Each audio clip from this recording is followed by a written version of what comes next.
Donc, comme convenu, on va parler des 4 termes de la délivrance. Donc, il y a Veotzelti, je te sortirai de l'Égypte. Vetsalti, je te sauverai de l'Égypte. Velkarti, je te libérerai. Et Vegalti plutôt, je te libérerai. Et Velkarti, je te prendrai comme peuple. Avant d'aborder le premier terme, il faut qu'on remette dans le contexte historique le pays d'Égypte. Le fondateur de l'Égypte, c'est Mitzraïm. Mitzraïm était le fils de Couch, qui était un des fils de Ham, donc enfant de Noé. Et il était aussi de la famille de Canaan, donc toute cette branche-là qui est allée bâtir Babel. Donc il faut savoir que du temps de Babel, il y avait tous ces cultes aux démons, il y avait l'occultisme, et Mitzraïm avait baigné dedans. Bien entendu, toute l'humanité avait baigné dedans, mais il y a une particularité entre Babel, donc Babel comme on l'appelle, Mitzraïm, et il y a même des termes et des villes égyptiennes comme Migdol. Migdol, en hébreu, donne Migdal. Migdal, c'est une tour. Et donc, vous retrouvez cette notion de Babel à l'intérieur même de Mitzraïm, c'est-à-dire de l'Égypte. Donc, faut remettre tout ce contexte-là, parce qu'à Babel, ils avaient retrouvé le livre d'Adam, et ils savaient très bien, ils avaient la connaissance de ce que Adam avait comme relation. Il faut savoir qu'Adam était quelqu'un qui avait une dimension spirituelle que plus aucun homme n'a aujourd'hui. On le considère comme étant un pécheur, celui qui a amené l'humanité dans la déchéance, c'est vrai, mais il était revêtu de la gloire de Dieu, il avait une connaissance de Dieu que nous n'avons plus aujourd'hui. Donc, quand les habitants de Babel, ceux qui ont bâti Babel avec Nimrod, ont retrouvé ou ont gardé cette notion historique de ce qu'Adam avait vécu, ils connaissaient intellectuellement qui était l'Éternel. Et donc, ils ont détourné le culte à l'Éternel pour faire un culte aux démons. Et vous allez voir que c'est important parce qu'on va retrouver ce détournement dans les dieux égyptiens. Et ça donne toute l'importance, notamment au premier terme de la délivrance, qui est « Je te sortirai, Veotzelti ». Pour introduire notre méditation, on va lire donc dans le livre d'Exode, au chapitre 12, et on va lire à partir du verset 1. Livre d'Exode, chapitre 12, verset 1. L'Éternel dit à Moïse et à Aaron dans le pays d'Égypte, « Ce mois-ci sera pour vous le premier des mois, il sera pour vous le premier des mois de l'année. Parlez à toute la communauté d'Israël et dites, le 10 de ce mois, on prendra un agneau pour chaque famille, un agneau par maison. Si la famille est trop peu nombreuse pour un agneau, on le prendra avec son voisin le plus proche de la maison. Selon le nombre des personnes, vous répartirez cet agneau d'après ce que chacun peut manger. Ce sera un agneau sans défaut, mâle, âgé d'1 an. Vous pourrez prendre un agneau ou un chevreau. Vous l'aurez en garde jusqu'au 14e jour de ce mois et toute l'assemblée de la communauté d'Israël l'immolera entre les 2 soirs. On prendra de son sang et on en mettra sur les 2 poteaux et sur le linteau de la porte des maisons où on le mangera. Cette même nuit, on en mangera la chair et on le mangera rôti au feu avec des pains sans levain et des herbes amères. Vous ne les mangerez pas à demi-cuits ni bouillis dans l'eau, mais il sera rôti au feu, la tête et les pattes et les entrailles, vous n'en laisserez rien jusqu'au matin, et s'il en reste quelque chose le matin, vous le brûlerez par le feu. Voici comment vous le mangerez. Une ceinture à vos reins, vos sandales aux pieds et votre bâton à la main, et vous le mangerez à la hâte, c'est la Pâque de l'Éternel. Cette nuit-là, je parcourrai le pays d'Égypte, et je frapperai tous les premiers-nés du pays d'Égypte, depuis les hommes jusqu'au bétail, et j'exercerai des jugements contre tous les dieux de l'Égypte.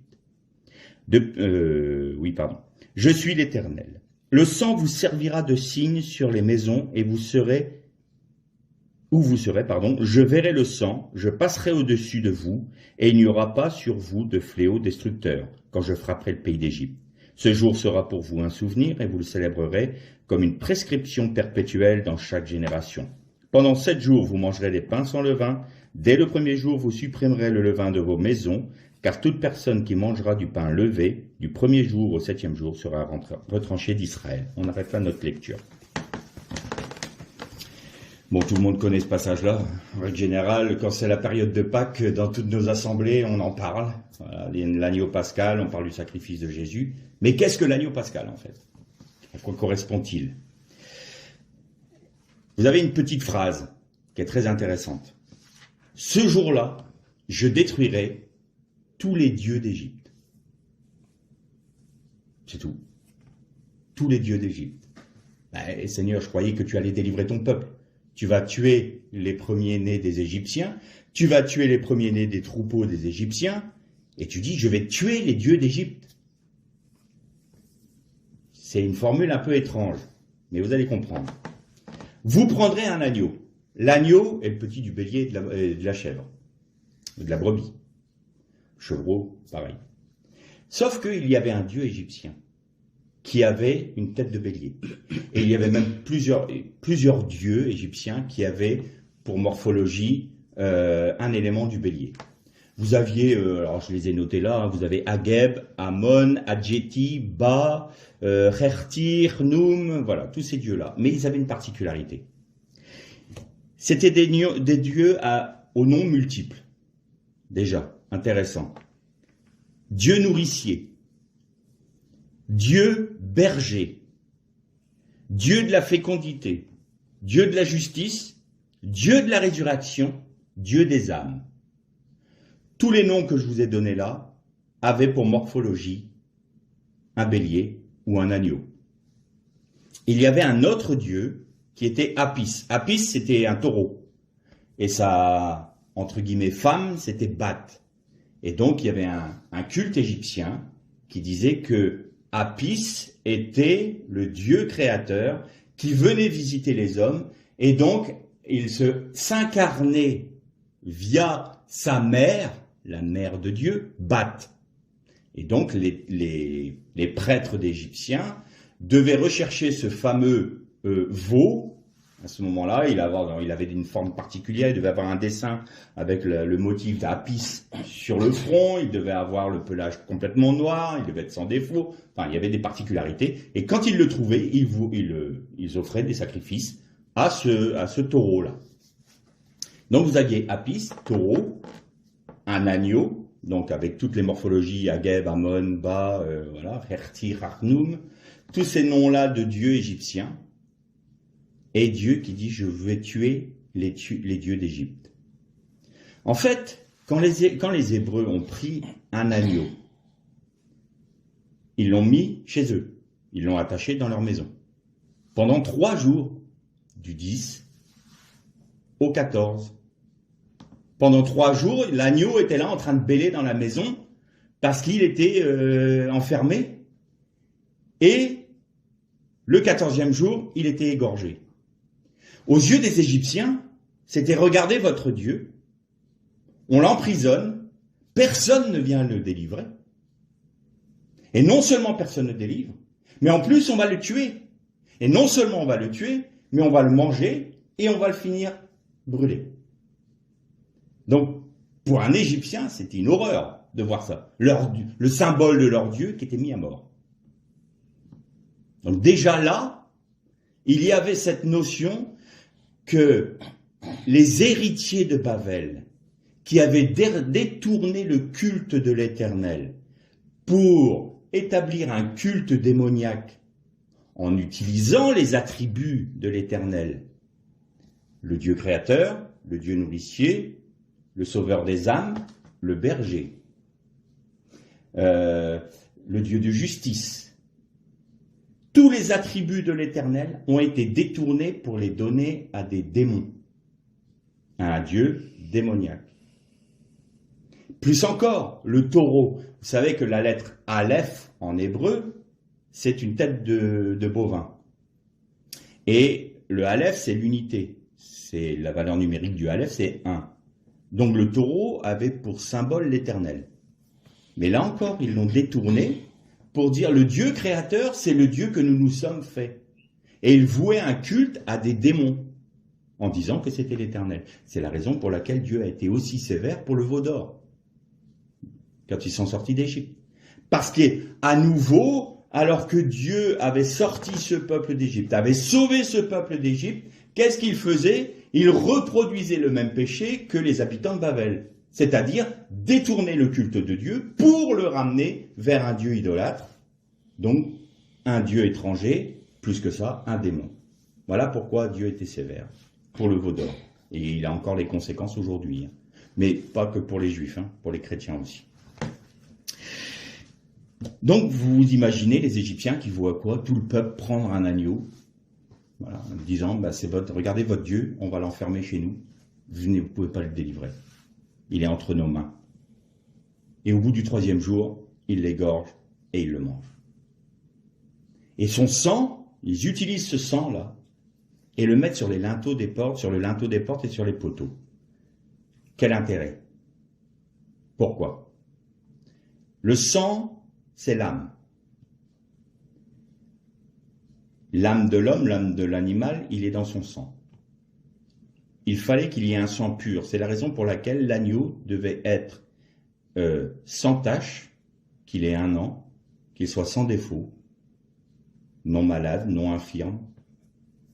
Parce que Dieu, dans cette action-là, retirait l'autorité que les hommes avaient donnée aux démons pour la ramener vers son Messie. C'est-à-dire que le sang qui allait couler était un sang pur, pour racheter l'impureté du sang des hommes, qui était touché par le péché.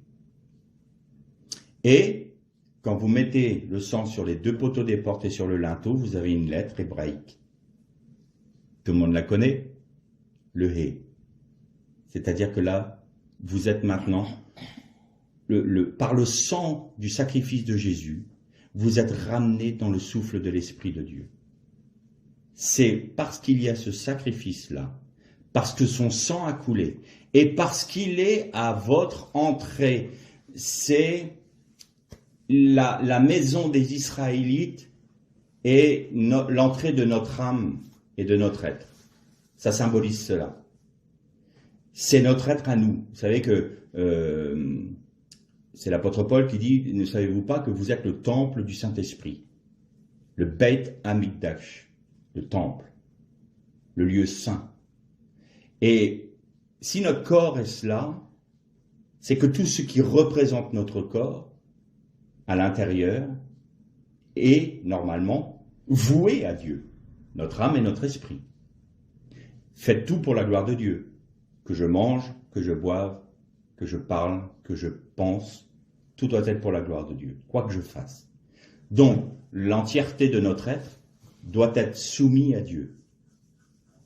Et notre entrée, l'entrée de notre être, c'est notre corps. Et notre corps est couvert par le sang de Jésus. Notre être est couvert par le sang de Jésus. C'est-à-dire que la porte de notre être est couverte par le sang de Jésus. Et quand on rentre en nous, nous sommes sous l'autorité de l'Esprit de Dieu parce que le sang de Jésus forme la lettre Hé sur les portes de notre vie.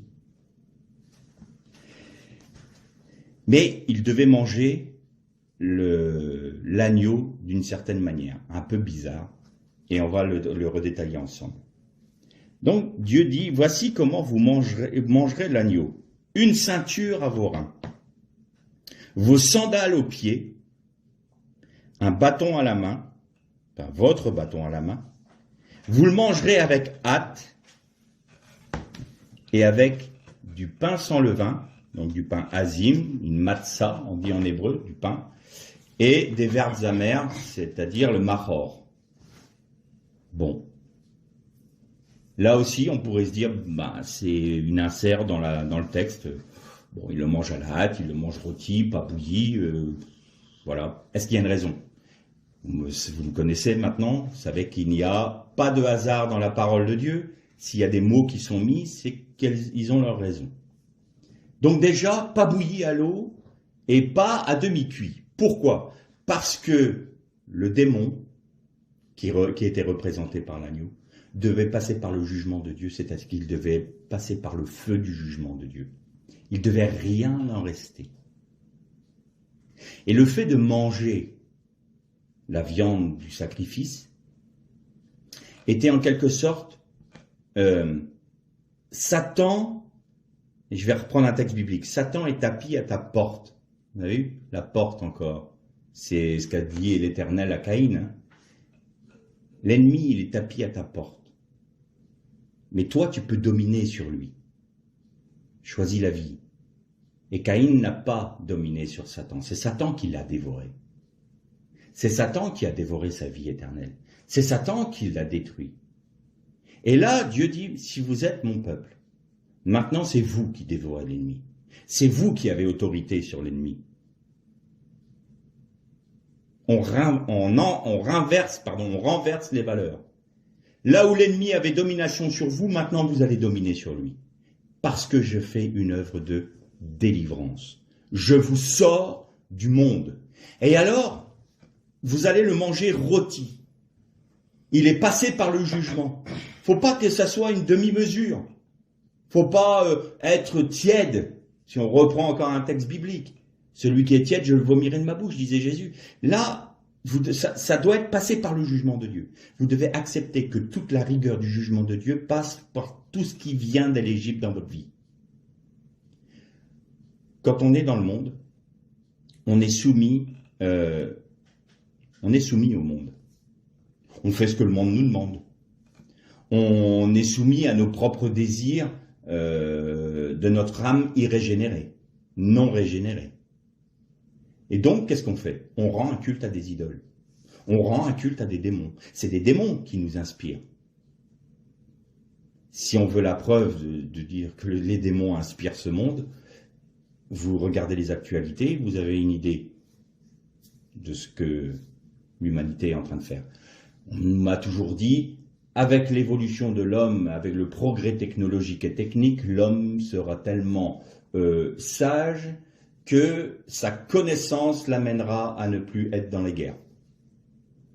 Alors on n'est pas très évolué, et ça dure depuis longtemps. Hein. Donc depuis l'histoire de l'origine de l'humanité, je crois qu'on n'évolue pas. Donc là déjà Darwin il a un problème, on n'évolue plus. Et puis la technologie, on en a. Et la technologie, on la met au service de quoi? On apprend quoi? Qu'un seul missile peut détruire toute la France en une seule frappe. Voilà la sagesse de l'homme et le progrès technologique. C'est quand même un monde merveilleux, magnifique. Enfin bon, bref. Donc, la Bible dit non. Non. Le monde court à sa perte parce que le monde est voué au péché. Et le monde, pensant être libre de Dieu, est sous le joug de Satan. Il est lui-même dévoré par son ennemi. Mais il s'en rend même pas compte. Il ne le voit plus. Il y a quelque chose qui s'est brisé en lui. Le contact qu'il avait avec Dieu s'est brisé, c'est terminé. Il ne comprend même plus. Vous avez l'intelligence obscurcie. On revient à la méditation de la semaine dernière. Donc le monde a son intelligence qui est obscurcie. Il ne comprend même pas. Donc tout ce qui est du monde, tout ce qui est de Satan, notre nature charnelle, notre péché, nos colères, nos haines, nos mauvais sentiments, nos mauvaises actions, tout ça doit passer par le jugement, par le feu du jugement de Dieu. Et c'est pour ça qu'il devait être rôti. Et alors vous le mangerez avec une ceinture au rein. Ça veut dire quoi? La ceinture est toujours le symbole de la mise en marche. On va marcher. C'est-à-dire que c'est un départ, le fait de sortir de l'Égypte, donc de sortir, nous, on va parler de notre conversion, on pourrait dire comme ça, hein, de la tchouva, comme on dit en hébreu, donc de sortir du monde, c'est un début de marche. Pourquoi la ceinture symbolise la marche? Parce que vous savez qu'à l'époque, c'était des tuniques que l'on portait, et quand on voulait marcher pour avoir une aisance dans notre marche, on prenait le pan de la tunique et on la passait dans la ceinture pour libérer le pas, pour marcher plus librement. Donc la ceinture symbolise la mise en marche. On va marcher. C'est un départ. Très bien, donc là, la ceinture. Sandales aux pieds. Là, on trouve avec l'apôtre Paul un symbole identique quand dans Éphésiens, il parle des armes spirituelles. Mettez les sandales du salut. C'est-à-dire que les sandales symbolisent le fait que la terre est maudite. Hein. Vous savez que dans Genèse, il est dit que parce qu'il y a eu la chute, la terre, elle est maudite. D'ailleurs, elle produit des ronces et des épines. Et il avait dit au Nachash, au serpent, à Satan, il lui avait dit, maintenant tu mangeras la poussière, ça sera ta nourriture. C'est-à-dire que la terre maudite est la nourriture du Satan. Et ces sandales-là représentent le fait que ça protège notre marche d'une terre maudite. Nous avons l'assurance du salut par le sacrifice de Jésus. Voilà ce que ça représente. Donc vous mettrez des sandales. Et vous aurez un bâton, votre bâton à la main. Le bâton, on reviendra sur ce thème-là un jour parce que bâton en hébreu, si vous l'inversez, si vous prenez le mot miroir, vous avez émet. Et émet en hébreu, c'est la vérité.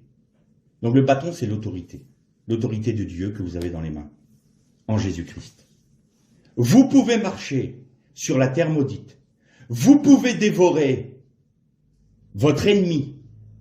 Vous pouvez être au bénéfice du sang, du sacrifice de Jésus, parce que vous avez l'autorité de Dieu en Jésus-Christ.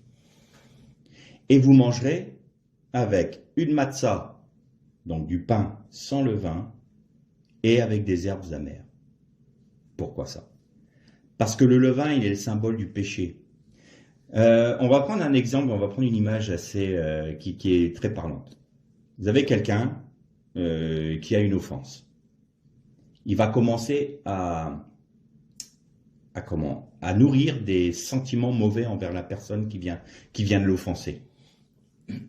Et s'il laisse ça grandir en lui, ça peut arriver jusqu'à la violence et jusqu'au meurtre même.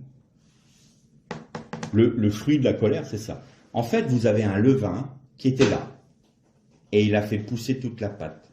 Et vous voyez qu'au fur et à mesure des mauvais sentiments, vous avez une colère, une rancœur, une haine. La haine amène un geste amène un autre amène l'ultime. Ça, c'est un levain. Et bon, là, j'ai pris l'image de la colère, mais sur plein de choses. Celui qui est impur, il va laisser une petite chose, il va laisser une pensée comme ça vagabonder, et puis il va finir dans l'adultère. Ou alors quelqu'un qui dit, moi je peux toucher un peu à la drogue, allez, un petit... Pourquoi? Parce que Satan est là pour le dévorer. C'est une loi spirituelle. C'est un levain. Ça fait lever la pâte. Le péché est un levain dans notre être qui nous fait aller jusqu'au péché ultime. Au début, ça ne prête pas à conséquence. Allez, une petite taffe, entre guillemets, de hashish, puis on finit à l'héroïne. Mais j'aurais jamais pensé que je serais allé jusque-là. Ben non, évidemment. Un doigt dans l'engrenage, il y aura dedans. Je suis juste heureux. Lui, il m'a blessé en me disant une mauvaise parole. Moi, si j'ai l'occasion, tiens, je lui mettrai bien une baffe. Et de toute façon, il aura un chien de ma chienne, lui. Je me souviendrai. Et là, on laisse nourrir. Et la pâte lève. Et on arrive au péché. Donc, pas de levain dans vos maisons. Pas de péché. Ne laissez pas accès à ce tout petit champignon qui fait monter une pâte, mais énorme. Donc, de la matzah. Matzah azim, bien sûr, sans levain. Et les herbes amères, pourquoi? Bien sûr, parce que ça symbolise l'amertume de l'esclavage en Égypte. Mais plus encore, c'est l'amertume d'une âme repentante qui se dit, Seigneur, avant que je ne te connaisse, avant que je ne te découvre, j'étais soumis à mes pulsions, j'étais soumis à mes mauvais penchants, j'étais soumis à mes mauvais sentiments, j'étais soumis à mes mauvaises pensées, mes mauvaises actions. Et tout cela m'a apporté que de la misère, tout cela m'a apporté que de l'amertume. Et bien maintenant, je me souviens que je dois te demander pardon. C'est l'amertume, je suis amer d'avoir été dans ce monde et de t'avoir rejeté, Seigneur. Et donc je te demande pardon. Ça, c'est l'amertume du péché qui nous heurte et qui nous amène à la repentance. Et vous le mangerez avec hâte. Pourquoi? Parce que il y a cette notion d'urgence d'être délivré, d'être sorti du monde. pour être réconcilié avec Dieu. C'est pas quelque chose qui se fait, oh oui, un jour je pense que je me donnerai au Seigneur. Non, c'est maintenant. Qui sait si demain tu vas pas mourir? Qui sait si dans une heure tu seras pas mort? Je discutais avec une sœur au téléphone cette semaine et elle me disait, tu sais que mon mari est décédé. Je dis, ah non, j'étais pas au courant. Je dis, mais ça a été tellement vite. Il sortait de sa sieste, il a dit, tiens, je vais allumer l'incert. Il est parti chercher du bois. Et elle l'a retrouvé assis sur le tas de bois, il était décédé. Arrêt cardiaque. Voilà. Nul ne sait ni l'heure ni l'instant. On peut se dire demain, demain, demain. Mais est-ce que demain tu le maîtrises? Est-ce que tu maîtrises la minute qui suit? Non. Là, je suis en train de vous parler, mon cœur peut s'arrêter, c'est fini, puis je rencontre le Seigneur. Bon, moi personnellement, ça ne me dérangerait pas. Mais c'est à tout moment. Et donc, manger avec hâte. Ne laissez pas du temps s'écouler si vous réalisez que vous êtes pécheur, parce que le Saint-Esprit vous le montre. N'attendez pas. C'est maintenant. Parce que maintenant, l'instant présent est un jour, c'est un moment de grâce. Ne le méprisez pas. Donc, là, vous avez ce qui symbolise l'agneau pascal. L'agneau pascal, c'était un dieu égyptien. Et donc, ce qui avait été détourné par les hommes de Babel est remis dans son plein sens par Dieu. C'est-à-dire que vous détournez votre culte des idoles pour revenir au culte de l'Éternel. Ça, c'est « je te sortirai ». Sortir, c'est sortir de nos dieux à nous, de nos dieux d'Égypte. Et le premier Dieu que nous avons, tout le monde le connaît. Vous mettez votre nom. Mon premier Dieu à moi, c'est Philippe. Moi d'abord. Seigneur, je veux... Oui, mais moi d'abord. Qu'est-ce que tu peux me donner? Qu'est-ce que je peux gagner? Qu'est-ce que je peux obtenir? Qu'est-ce que je peux avoir? J'ai envie de dire à mes frères chrétiens, quand vous allez dans vos cultes, avant de dire « Seigneur, je voudrais », commencez par dire « Seigneur, qu'est-ce que tu veux de moi? Quelle est ta pensée pour moi? Qu'est-ce qui plairait à ton cœur? Qu'est-ce que toi tu désires, ô mon Père ?» Ça changerait notre louange, ça changerait notre adoration. Parce que j'entends, je dis pas que c'est mauvais, mais j'entends beaucoup de frères et sœurs dans les assemblées, c'est « Seigneur, j'ai besoin de ta grâce, Seigneur, j'ai besoin de ceci, on est là pour se faire du bien, Seigneur, donne-moi, donne, donne, donne. » On est des consommateurs. Seigneur, ta grâce, ta grâce, ta grâce. Seigneur, il dit, tiens, j'aimerais avoir un moment avec toi. J'ai pas le temps, Seigneur, je m'occupe de ton œuvre. J'ai pas le temps, Seigneur, j'ai des choses à faire. Mais tu sais, je veux juste avoir une relation avec toi. J'aimerais avoir une relation de père à fils ou de père à fille. Qu'on apprenne à se connaître. Moi, je te connais, mais toi, j'aimerais me révéler à toi. J'ai pas le temps, Seigneur. Par contre, tu peux me donner 100 €. Est-ce qu'on veut connaître notre Père parce qu'il a un bon compte en banque? Ou est-ce qu'on veut connaître notre Père parce qu'on l'aime? Je laisse la question en suspens, chacun répond pour lui. Donc ça, c'est sortir de notre Égypte. Dieu nous sort de notre idolâtrie et de la pression de ce monde. Il nous en sort par le sacrifice de Jésus. Là, c'est Veotzelti. Ensuite, nous avons Vetsalti. Je te sauverai. Comment est-ce qu'il a fait? Il demande à Moïse de quitter le pays d'Égypte avec tout le peuple.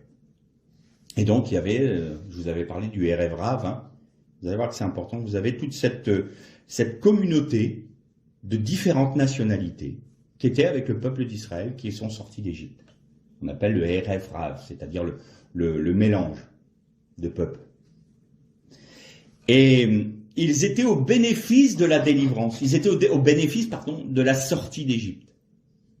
Et ils étaient associés à Israël pour être sauvés, pour être délivrés et pour rentrer dans la promesse de Dieu par Israël. Très bien.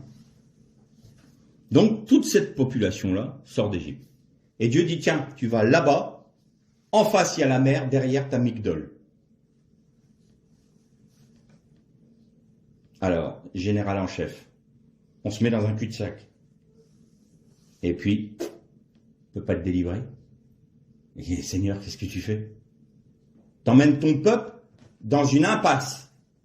T'as toute l'armée d'Égypte qui va arriver derrière. Tu le sais. Et ils ne peuvent pas s'échapper. Il y a la mer des Joncs, donc la mer, devant. Une ville à côté qui s'appelle Migdol, qui veut dire la tour. Et il y a l'armée d'Égypte.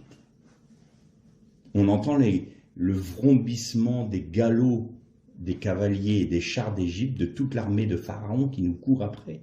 Et on est là, mais Seigneur, tu veux nous tuer.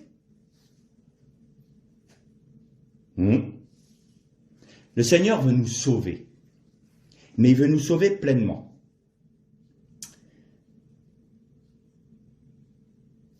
Le jour de Yom Kippour, il y avait 2 béliers qui étaient mis à mort. Un seul. Je dis une bêtise. Il y avait 2 béliers qui étaient choisis. Il n'y en avait qu'un seul qui était mis à mort et son sang servait pour l'expiation dans le Saint des Saints.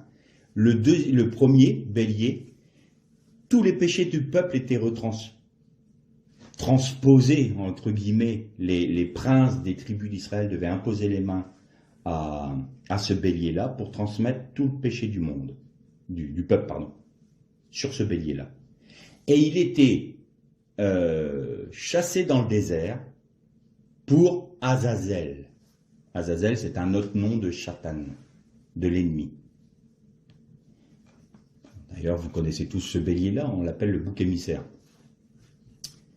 Et donc, le désert, c'est l'endroit, c'est Bamidbar, c'est l'endroit où réside Satan. Ça symbolise ça dans la Bible. L'endroit où réside Satan. Et là, le bélier, Dieu égyptien, Dieu de Babel, il porte le péché de tout le peuple, et il est rendu à qui? À Azazel. Tiens donc. Ça veut dire que Azazel va se nourrir de la malédiction du peuple. La malédiction qui était sur le peuple par le péché, puisque le salaire du péché c'est la mort, ça va être pour toi, Satan.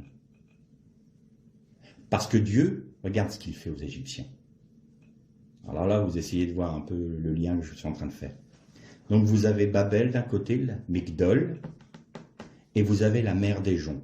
La mer des Joncs, une mer pour les Israélites, c'est toujours le symbole de l'abîme, c'est-à-dire c'est l'insondable, on en a souvent parlé, c'est les œuvres du diable, l'abîme. Et Dieu les amène là. Et on peut se dire, c'est fini pour le peuple d'Israël. C'est le jour de leur mort. Et Dieu dit à Moïse, ne crains pas. Dis au peuple de ne pas craindre.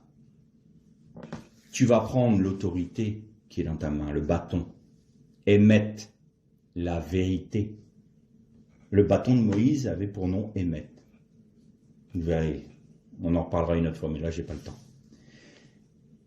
Et tu frappes la mer. Et la mer s'ouvre, forme 2 murailles. Le peuple était protégé de l'abîme par 2 murailles à sa droite et à sa gauche que Dieu avait placées pour qu'ils puissent marcher sur les œuvres du diable. Et ils avaient tous leurs sandales aux pieds. Ils avaient tous le salut aux pieds. Et sous quelle autorité? N'oubliez jamais que Moïse est une image, est un type, le Messie. Le Messie est la vérité. Et qu'est-ce qui frappe la mer? C'est la vérité, par le Messie. Et le salut du Messie les fait marcher à pied sec sur les œuvres du diable. Il quitte Migdol, il quitte Babel, il quitte l'idolâtrie, il quitte Mitzraïm qui veut dire le pays resserré, restreint, enfermé. Ils sortent. Et là, ils sont en train de traverser l'œuvre de Satan. savez que le Messie les accompagnait à ce moment-là? Il y a juste une phrase. Et les ossements de Joseph étaient avec le peuple. Sortant de la mer. Le Mashiach ben Yosef était en train de prendre le peuple d'Israël, de prendre le Eref Rav, c'est-à-dire les nations avec eux. Il les faisait sortir de Babel, il les faisait marcher sur les œuvres du diable en traversant l'abîme à pied sec parce que chacun avait ses sandales sous l'autorité de la vérité et il les faisait rentrer dans le chemin qui les menait au royaume.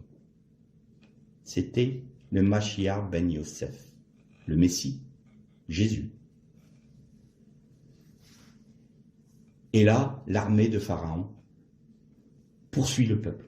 Ils voient, très bien, leur Dieu est puissant, parfait, mais nous on va les avoir. Parce qu'on s'imagine toujours que Satan sait tout. Non, Satan ne sait pas tout. Satan ne savait pas que Jésus, quand il allait mourir sur la croix, allait détruire ses œuvres. Satan a tout fait pour que Jésus soit mis à mort. Satan a tout fait pour que Jésus soit sur la croix. Parce qu'il ne savait pas que c'était sa défaite. Parce qu'il ne savait pas que Mashiach a pour valeur numérique 358 et Nahash, le serpent ancien, a 358. Même valeur numérique. Il n'a pas su que l'agneau qui était mis à mort, c'était lui. Nous, on voit Jésus sur la croix. Et c'est pour ça que j'ai envie de dire à mes frères catholiques, enlevez Jésus de la croix. Parce que c'est plus Jésus qui est sur la croix, c'est le serpent. C'est lui qui est resté dessus. C'est lui qui est mis à mort. Et donc, Pharaon, qui est en type l'Antichrist, dit je vais détruire le peuple. Je suis en terre connue, je vais dans l'abîme. Ça c'est mon domaine. Et quand le peuple sort de la mer, quand il a marché sur les œuvres du diable, l'abîme se referme sur Satan, sur l'Antichrist, Pharaon, et sur toute son armée. Et il est détruit. Il n'a pas vu que la délivrance, que la libération, le sauvetage de l'Éternel du peuple, c'était sa mort à lui, c'était sa défaite à lui. Et ça, il l'a pas vu. Je te sortirai par l'agneau pascal, parce que je vais te sortir de l'idolâtrie, et je te sauverai des actions du diable, parce que c'est lui qui va mourir. Toi, tu vois Jésus, fils de Dieu, fils de l'homme, sur la croix en train de mourir. Mais Jésus est ressuscité, mais celui qui reste sur la croix, c'est le serpent d'airain. C'est lui qui est dessus. Ses œuvres sont détruites. Mais il ne le sait même pas, lui.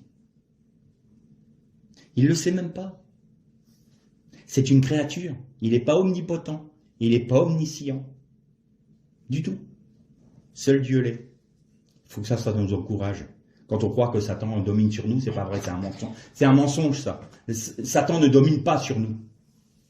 Si on est en Jésus-Christ, il ne peut pas dominer sur nous. Si on est en Jésus-Christ, il ne peut pas nous enlever le salut, le sauvetage de ses œuvres. C'est pas possible. Si on sort de la présence de Dieu, si on se retire de Jésus-Christ, là oui, là on a des risques. Mais si on demeure en Christ, il n'y a aucun danger. Aucun danger. Et je terminerai donc cette méditation par le cantique de Moïse. Quand ils ont été donc sortis d'Égypte, sauvés de l'ennemi, puisque l'abîme s'est refermé sur Pharaon, le peuple d'Israël entonne un cantique. Et on va pas tout le lire, mais c'est le chapitre 15. Donc les flots les ont couverts, ils sont descendus dans les profondeurs comme une pierre. Ils sont descendus dans l'abîme comme une pierre. Vous voyez que l'abîme, il est le symbole des œuvres de Satan.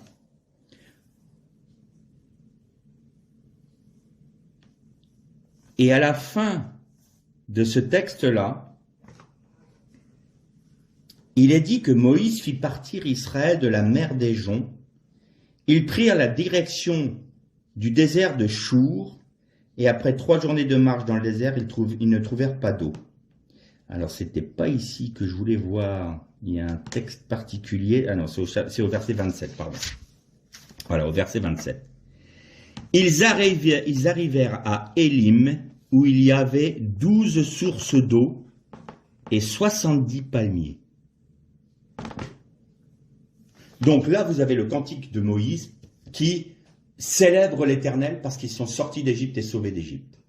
Et je vous ai dit qu'il y avait le Erev Rav, le peuple de toutes les nations qui étaient avec Israël. Et ils arrivent à Élim. Alors on pourrait se dire, bon bah Élim, on ne sait pas trop ce que ça veut dire en fait. Bon, Élim, ça peut être traduit par grands arbres, les téraphim, ça peut être, ouais c'est ça, des grands arbres. Donc on a, Louis II a traduit ça par des palmiers. Mais Élim est un pluriel. C'est le pluriel de Aïl. Et Aïl, c'est un bélier.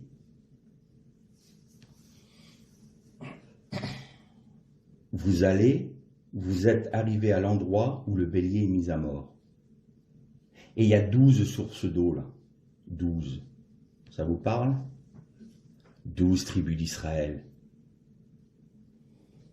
Et il y a 70 palmiers qui boivent à ces sources-là. 70, ça vous parle aussi? Les 70 nations. Le monde entier s'abreuve aux sources d'Israël. Les 12 tribus d'Israël, les 12 apôtres, qui sont d'Israël également. Et les 70 nations, pourquoi 70 nations? Parce que dans la table des nations de Genèse 11, de mémoire c'est 11, on a les 70 nations qui sortent de Noah. Vous savez?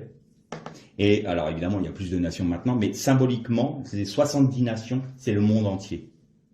Et Israël est une nation choisie parmi les 70. Et parce qu'Israël est en 12 tribus, il y a 12 sources d'eau qui nourrissent 70 palmiers. Et pourquoi des palmiers? Parce que Hosanna,